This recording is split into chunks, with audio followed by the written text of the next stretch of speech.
Hello friends, good morning. దేవుడి నామంలో మీ అందరికీ శుభములు. ఈరోజు వాతావరణం హైదరాబాద్లో ఎంతో చల్లగా వర్షంగా ఉంది కదా. మీరందరూ కూడా సంతోషిస్తున్నారు. ఈ వర్షం చేసిన సృష్టికర్తను, ఈ వాతావరణం చేసిన సృష్టికర్తను స్తుతిస్తున్నారని, గణపరుస్తున్నారని నేను నమ్ముచున్నాను. ఈరోజు reading the Bible with me day 50కి మీకు అందరికీ స్వాగతం. నిన్న మనం psalms 35th chapter first 10 versus చదువుకున్నాం కదా. ఈరోజు ద నెక్స్ట్ 10 వర్సెస్ చదువుదాం. అది 11 నుంచి 20 వర్సెస్ చదువుదాం. నాతో పాటు కలిసి చదువుతారా? రండి కలిసి చదువుదాం.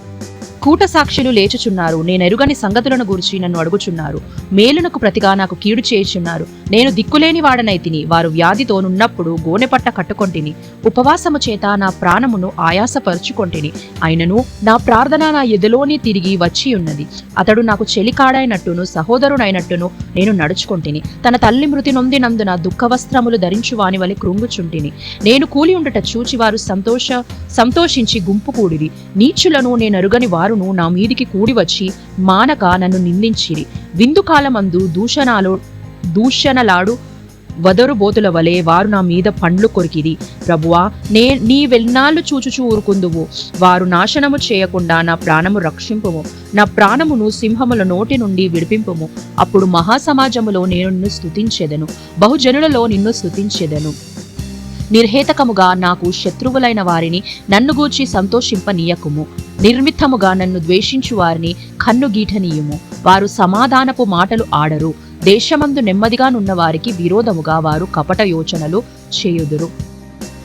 నిన్న మనం చూసుకున్నాం కదా, దావీదు ఏ రీతిగా తన శత్రువులను దేవుడు చేతికి అప్పగిస్తున్నాడు. ఈ 11 to 20 వర్సెస్లో కూడా మనం అదే చూస్తాము. ఏ రీతిగా దావీదు బాధపడుతున్నాడో, తన శత్రువుల నిమిత్తం ఏ రీతిగా బాధపడుతున్నాడో చూస్తాము.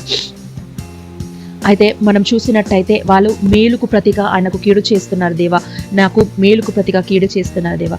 వాళ్ళు వ్యాధితో ఉన్నప్పుడు నేను గోనబట్ట కట్టుకొని ఉపవాసం చేస్తున్నాను దేవా. వాళ్ళ ఇంట్లో మార్నింగ్ జరిగినప్పుడు, ఏదైనా చావు జరిగినప్పుడు వాళ్ళతో పాటు నేను కూడా దుఃఖించినాను దేవా. ఆ రీతిగా నేను వాళ్ళని నమ్మినాను, ఆ రీతిగా నేను వాళ్ళను ప్రేమించినాను. కానీ వారు నా మీద తిరుగుబాటు చేస్తున్నారు, మేలుకు కీడు చేయాలని తలస్తున్నారు దేవా.